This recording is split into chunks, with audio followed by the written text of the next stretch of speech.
Hello, everybody. Welcome to Hillary's Whiskey Lounge. I'm Hillary, and this is my Whiskey Lounge. And I want to give you guys a great big Happy New Year's. And thank you so much for watching my last video. I had so much fun doing that.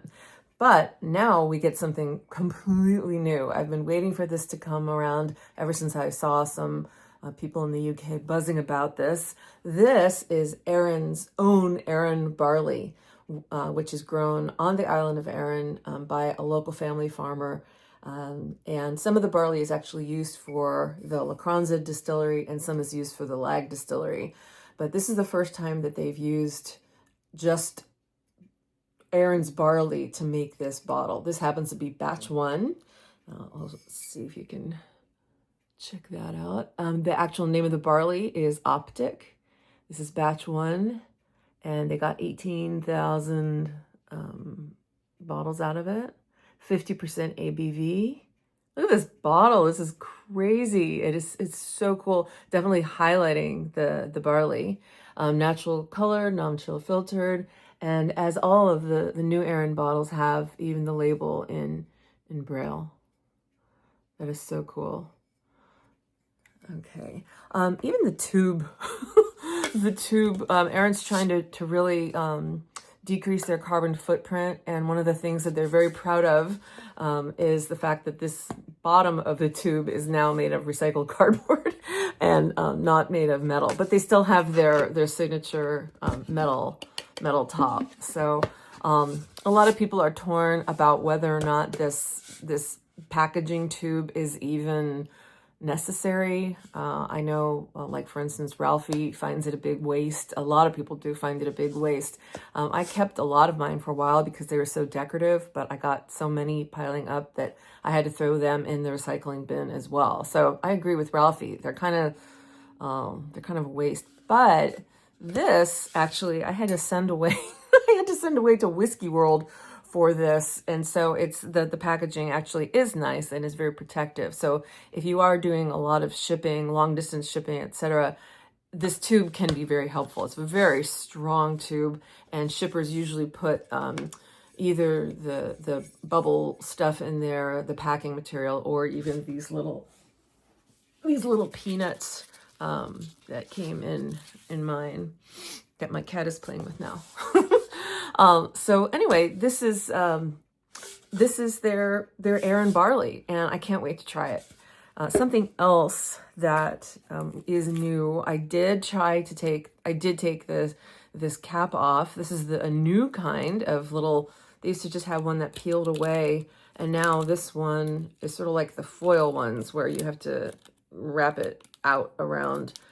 It was still kind of hard to get off. I'm still not sure why Arran is using this plastic instead of foil. I kind of thought that foil was a little more recyclable than this plastic. So kind of wondering why they're doing that. But as you can tell, though, speaking of a lower carbon footprint, growing the barley in a local farm not only helps the local economy, but is probably better for lower carbon footprint because of reduce shipping. There's hardly any shipping at all. They just have to move the barley to the north of the island. And so all of that shipping expense and pollution and everything is just gotten rid of. The other farm, there are actually two other distilleries that are known for, two other distilleries that are known for, say hi, Nala. Using local barley, and that's definitely Springbank, as the name implies, local barley, and Kilchoman, which is the family-owned farming distillery. And we are going to be reviewing some Kilchoman and some different Springbanks in the future. And speaking of Kilchoman, we're going to start our foray into the smoky whiskeys, but not yet, not today. I just just wasn't in the mood. I wanted to do something new, something brand new. So that's why I wanted to show this to you. So I did take the top, the little plastic wrap off, but this is going to be the first time that I'm opening up this bottle with you. Okay. Oh, pretty quiet. Yeah, pretty quiet. Okay, I cannot wait to try this. And it's just gorgeous color. Definitely bourbon and some sherry. So I think it's first fill bourbon casks and second fill sherry casks. They don't say what kind of sherry, but I'm guessing Oloroso. So let's do this, my little wee Arran nosing glass. Okay, let's just do a nice size little dram. If you have one thing in your whiskey lounge accoutrement of anything at all, besides having the whiskey itself, having a nosing glass, having something like this,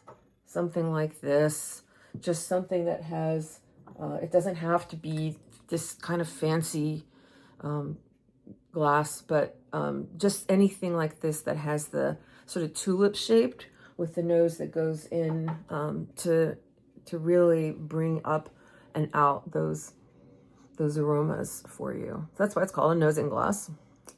Okay. All right. Nose. It's very mild. At 50%, I would expect that this would just be hitting me in the face, but it's very, very mild. It smells very earthy. It smells biscuity, like a cookie or a Walker's shortbread. Then it's very mild nose. Maybe my nose isn't working today. Maybe because it's just because I opened this bottle. And I remember what I said also in some videos back. This is still in the neck. But once a bottle that you've been pouring and you poured enough that it goes past what's called the shoulder, some people believe that the flavor, the mellowness, the sharpness, the bitterness, whatever it is, changes during the course of your drinking, of your consumption of the bottle. So, if you believe that, then maybe for me here, it's perfumey. It reminds me of actually of the perfume that I wear called Calle Ocho perfume. But I'm not wearing any today because I knew I was going to be doing this tasting. Remember, no perfume candles. Try to have your room or your little area where you do your whiskey tasting as neutral as possible, nose-wise. Yeah, it does smell very perfumey and fruity, kind of citrusy. Wow, maybe it just took a little while for this to, whoops, I didn't mean to do that. Splash, to come out. There it is. It's starting to come out a little bit more. Maybe it is just because I just opened this poor little guy. This poor little guy that's going to be consumed in short order. Yeah, perfumey, citrusy, biscuity.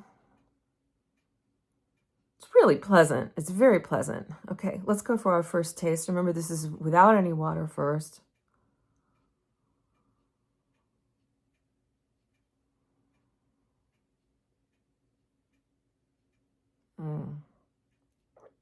Okay. Ooh, very citrusy. Citrusy, bright, light. I think more bourbony than sherrydness, but I think that I'm getting some nice sweet fruit flavors from the sherry barrel. It is definitely different from the bodega, the heavily sherried Arran that I know so many people love. And quite different from the Bothy, the more bourbon forward cask strength that so many of us love as well. That was that 10-year, I mean not the 10-year, it was the cask strength Bothy that I featured in the last video that I did. Thank you for watching that last video, by the way. I got some great comments from you guys about the different whiskeys that you love, things that inspire you, what your favorites are. So thank you for that. Now this one, like I said, I had to hunt this down. I had to order this from England, from the whiskey world, and it costs $65 US, so a little bit more in pounds. And then of course there's the dreaded delivery fee. So but I really, really wanted to try this and I couldn't find it anywhere else in the US. And also that $65 US is the best price that I could find online anywhere. So I thought, you know, if Whiskey World is going to be doing that, giving the consumer that low of a price, at least what I can do is buy from them and support them. So thank you, Whiskey World. Okay. Okay, so the arrival, the development, the finish.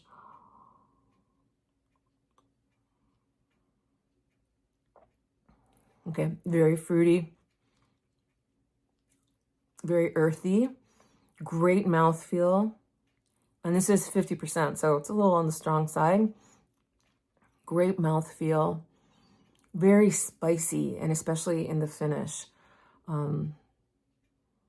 Now, the thing about the barley is that maybe I'm just fooling myself, but I'm getting a great cerealy, is that a word? Cerealis in Latin, things having to do with the goddess Ceres or cereal itself.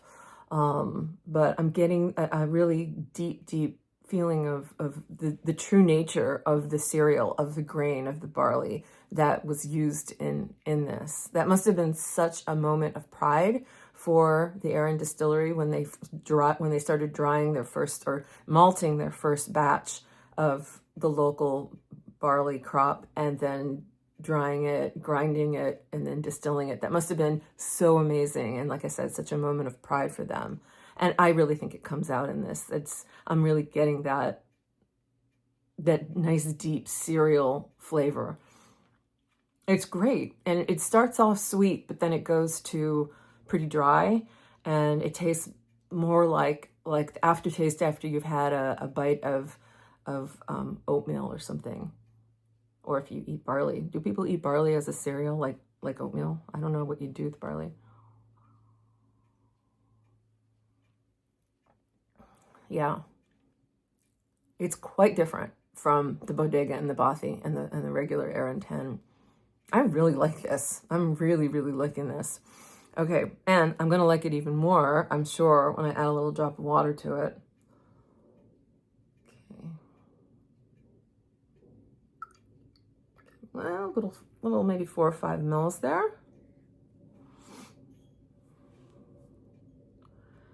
All right, what is that doing to the nose? I could do this all day. I'm already seeing Scotch mist being formed. That's great. Okay. Oh yeah. I don't know if you can see that, but you can start to see it clouding up already.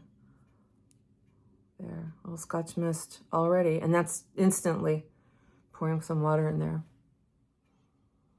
Okay, the nose has opened up a lot. Now, whenever I do a taste without any water, and then I have that aftertaste, and then a second later when I add the water, the nose on the water added whiskey reminds me a lot of the finish or the aftertaste of the sip that I had just had without water. So maybe it's really bringing the taste out for me in nose form. It's almost like candy. It's getting sweeter. It's getting sweeter and more cereally. There's that word again. Wow. Okay.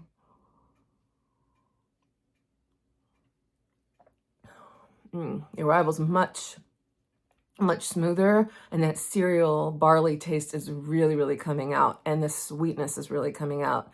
It's almost like having an orange or lemon flavored biscuit, or one of those lemon curd bars or something like that.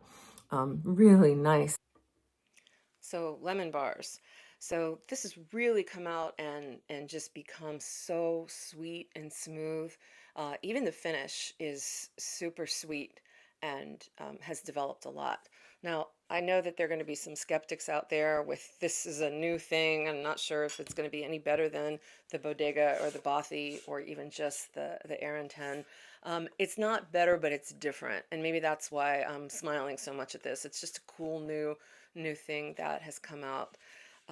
Now I know that Arran did try those new little kind of side flavor things. I didn't try them, I have to admit, but I hope that this is going to be something that they can sustain and keep making. So with that local barley. So I urge you guys to get your hands on some of this. I did have to send away to the UK for this to Whiskey World. Again, I got this for about 65 US dollars.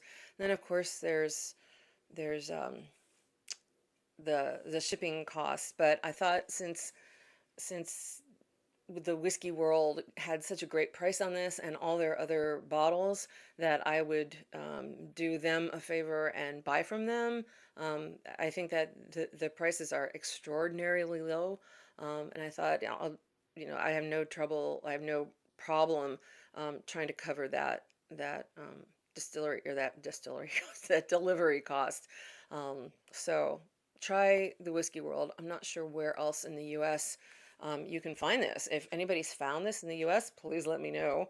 I'm not sure how readily available this is in the UK, but it's just batch one. Hopefully that means there'll be more batches. So, wow, I could just sit there and drink this with you guys all day. Mm, it's so light and airy and fruity now, but it's so barley-ish and cereally. So I'm really, really liking that. And maybe again, maybe I'm just telling myself a fib because this is called um, Arran Barley and it's featuring their local barley. But whatever it is, they did a great job. I love it. So please, if you have tried this, please let me know what you think. Um, whether you think that it's very sherried or very bourbony, or what you think of it compared to the Bothy or the Bodega. So, in other words, the bourbon the bourbon cask strength and the sherry cask strength from Arran. It's just great when a distiller comes out with something new and something that's positive in a positive direction, where they really are trying to be sustainable and as much as they can be, even though they still have this tube. Um, but to try to grow their barley from the local farmers in Arran. Really quickly today, I want to just remind you that you don't have to be reading books like this Bible, the Malt Whiskey by Charles MacLean.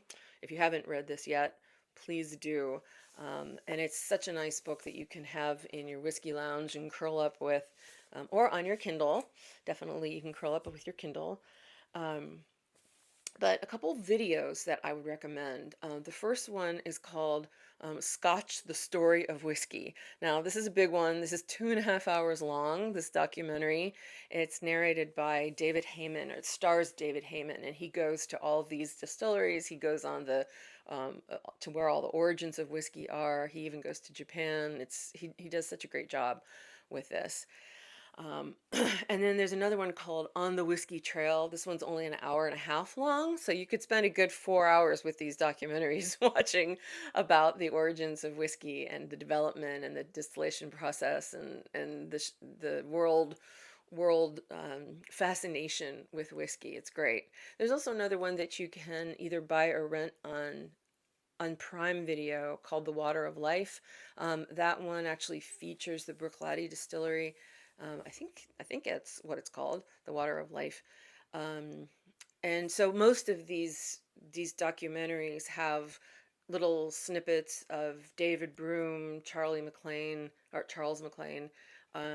Ralphie. So you'll see some of those real famous whiskey connoisseur enthusiast gods in these videos as well. But the first one, or the second one I mentioned, Scotch, the Story of Whiskey, the 2 hour and 30 long minute one, I like that one the best. It kind of reminds me of a Ken Burns video with lots of good still pictures and get it? Still pictures. Sorry, that was really bad. Lots of pictures, lots of music, and it's got sort of like this nice down home feel to it. So again, that's called Scotch, the Story of Whiskey. I'll put the links for all of those down in the description box.